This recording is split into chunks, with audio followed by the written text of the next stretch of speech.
Y a los 50 años empecé de cero. O sea, troné mi restaurante y tuve que volver a empezar. Y yo no veo este impulso en la gente 30 y pico, 40 y pico, de tomar su poder y decir, yo puedo, yo voy a hacer algo y lo voy a lograr. Hay una especie de pasividad, hay una especie de, no sé, una falta de entusiasmo de algún lugar, un desencanto quizás, ¿no? Una pérdida de fe.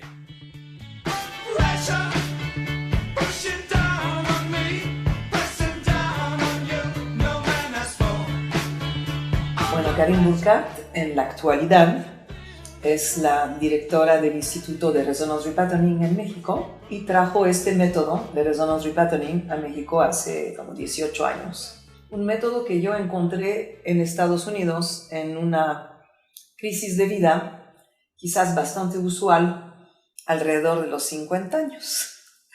Una edad que tiene sus encantos y sus retos. Entonces, en ese momento de vida que tuve un cambio radical, yo tenía restaurantes y a raíz de una serie de leyes que pasó Hacienda, mi restaurante entró en una crisis bastante seria. Y yo me di cuenta que yo no quería nutrir seres, para no decir estómagos, sino que quería nutrir más bien almas, porque sentía que realmente estamos en un mundo muy conflictuado, con grandes dificultades de relaciones y con grandes crisis internas, incluyendo las mías, ¿no? Entonces empecé a buscar y a buscar y a buscar.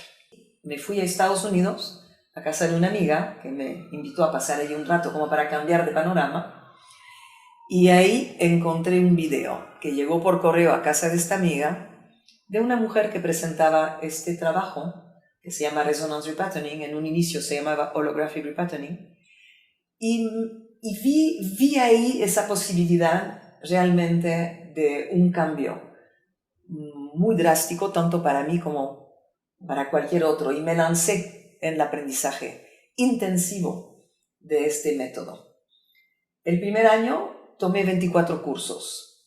Entonces, iba a Estados Unidos, tomaba los cursos y empecé rápidamente a dar sesiones porque yo no tenía ningún recurso económico en esa época de mi vida y tuve que hacerlo realmente como un poco mordiéndome las uñas. Y entonces empecé a dar sesiones y vi cómo la gente cambiaba, aparte de darme cuenta de cómo yo, en el aprendizaje de ese método, empecé a transformar mi vida. Salí de mi rol de víctima que llevaba cargando 50 años, pues con brío, con engaños, o se parecía a una persona exitosa, y la verdad lo era y no lo era, porque tenía éxitos, pero siempre acababa como soltando lo que hacía.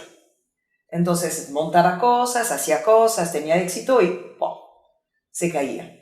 Y esto pues no era realmente un éxito.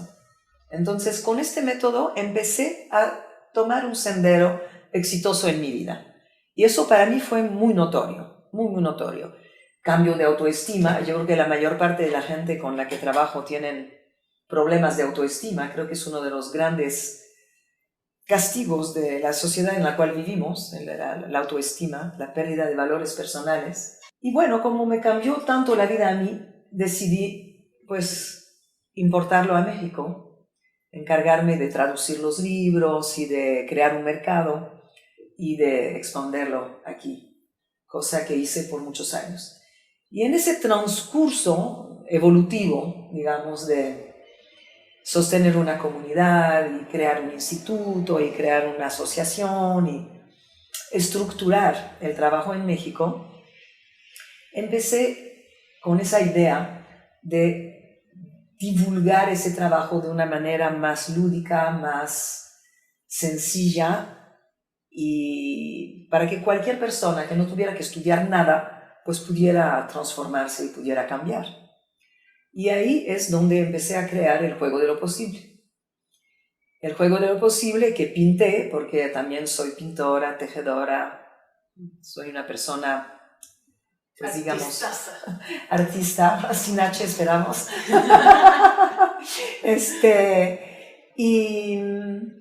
Y empecé a hacer este juego partiendo de la idea de hacer como un juego de familia, como un juego para que la gente aprendiera la información de los chakras, pero el juego fue tomando su vida propia y en realidad pues 11 años estuve trabajando en su creación. Pero tú me comentabas de cómo es que tú tienes esa facilidad para los juegos de mesa.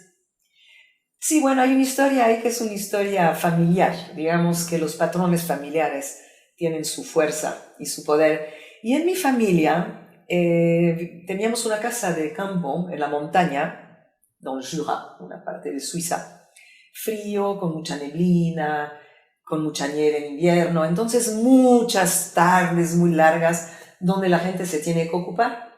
Y la familia en conjunto diseñó un juego de familia. Era un juego para mí muy abstracto porque era chiquita, tenía 6, 8 años, y era un juego de intelectuales con las familias de filósofos y las familias de pensadores y las familias de matemáticos. Pero a mí crear todas estas imágenes y verse construir el juego y luego ver los adultos jugando y empezarme ahí pegando mientras jugaba, me dejó una huella muy profunda sobre el poder de los juegos de familia. Es un juego que se puede jugar con niños. Yo lo juego con mis nietos, le encantan. Dicen, no, vamos a jugar al juego de lo posible.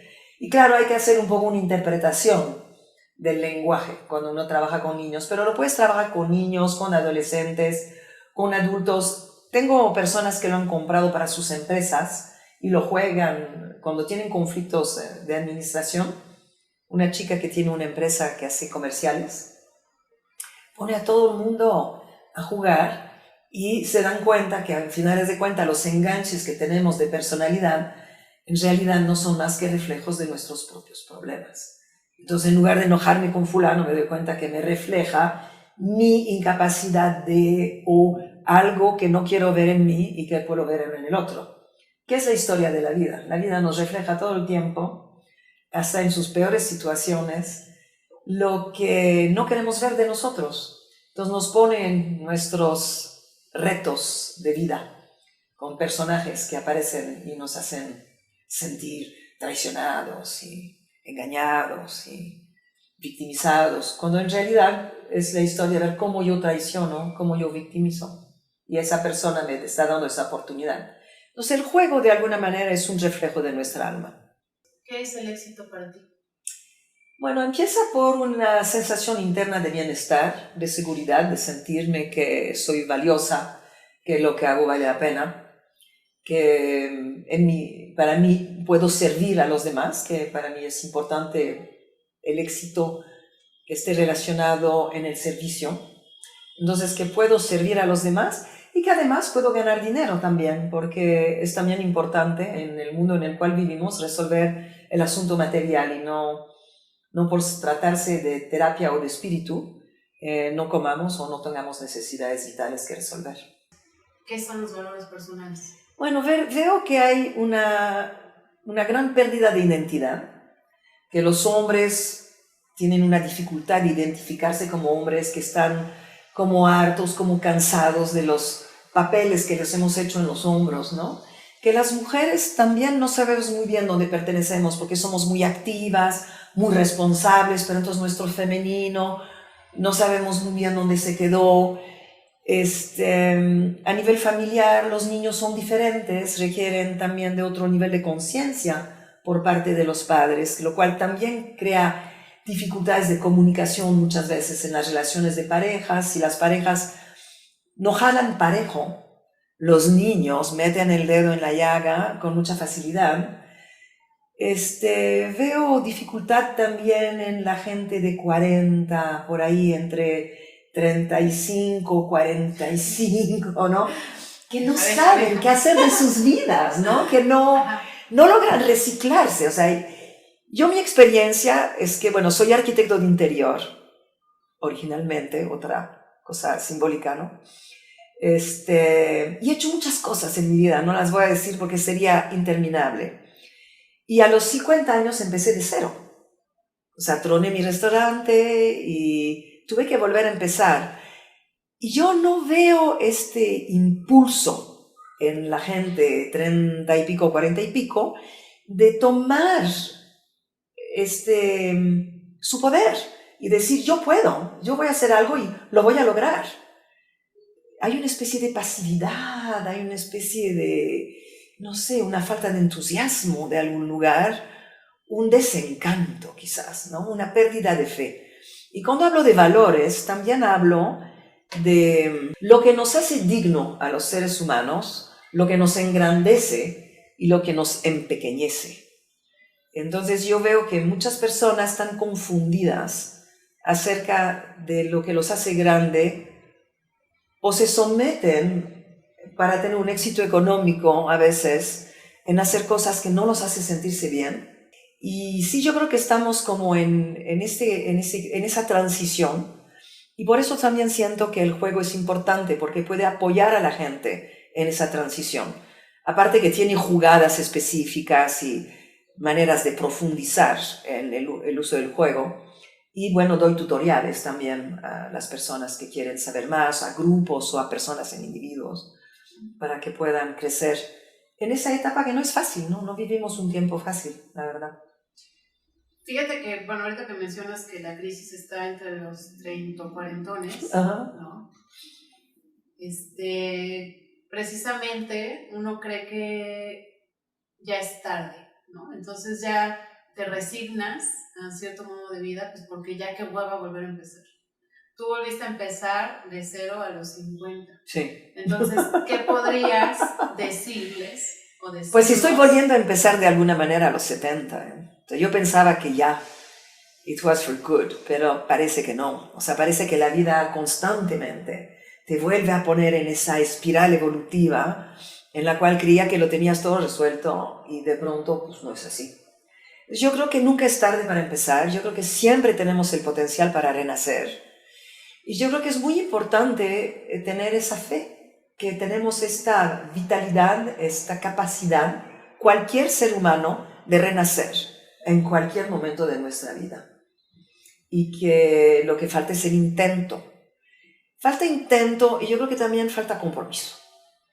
Porque las cosas tampoco se dan solitas. O sea, necesitas luchar, ni modo, así es. Esa vida en esa tierra es una vida de lucha. Pero la lucha es maravillosa, no tiene que ser algo terrible ni avasallador. La lucha puede ser algo maravilloso, lleno de luz y lleno de descubrimientos y lleno de placer también, ¿no? Y poder crecer de cualquier condición. Yo creo que cualquier problema es una oportunidad en la vida para transmutar. Bueno, en realidad yo creo que quería ser pintora, pero mi familia me decía los artistas se mueren de hambre. Entonces de ninguna manera yo me podía atrever a decir me voy a ir a las bellas artes y voy a ser pintora. Y pues lo más creativo, digamos, más cercano a la creatividad que pude encontrar era la arquitectura de interiores, que era a finales de cuentas crear, jugar con colores, con texturas, con formas, con diseño de muebles, y había ahí un espacio para mi creatividad. Pero la verdad, si yo hubiera seguido mi corazón, pues hubiera sido pintora. De hecho, actualmente pinto. Participo de exposiciones y tejo gobelinos y, en fin, he posteriormente desarrollado esa parte que es una parte importante de mi vida. Mira, yo llegué a México como arquitecto de interior y trabajé en ello durante muchos años. Me casé, tuve hijos y luego, entonces es cuando empecé a desarrollar la parte artística que estuve estudiando en la Ciudadela, que en aquel entonces era un centro de artesanías y enseñaban gobelino. Ahí estudié gobelino, que era un viejo sueño que tenía porque una hermana de mi padre tejía gobelino y desde chiquita yo quería hacer eso. Y luego la pintura se desarrolló a posteriori, la verdad. Uno ya no sabe si decidirse por la profesión o para el amor. Entonces, en tu experiencia, ¿es algo que va junto con pegado, que va peleado? ¿Qué es lo que tú puedes compartir desde tu experiencia? Yo no siento que la profesión y el amor no vayan juntos. Yo creo que la verdad lo que es más difícil son los problemas de la evolución de la personalidad en la relación.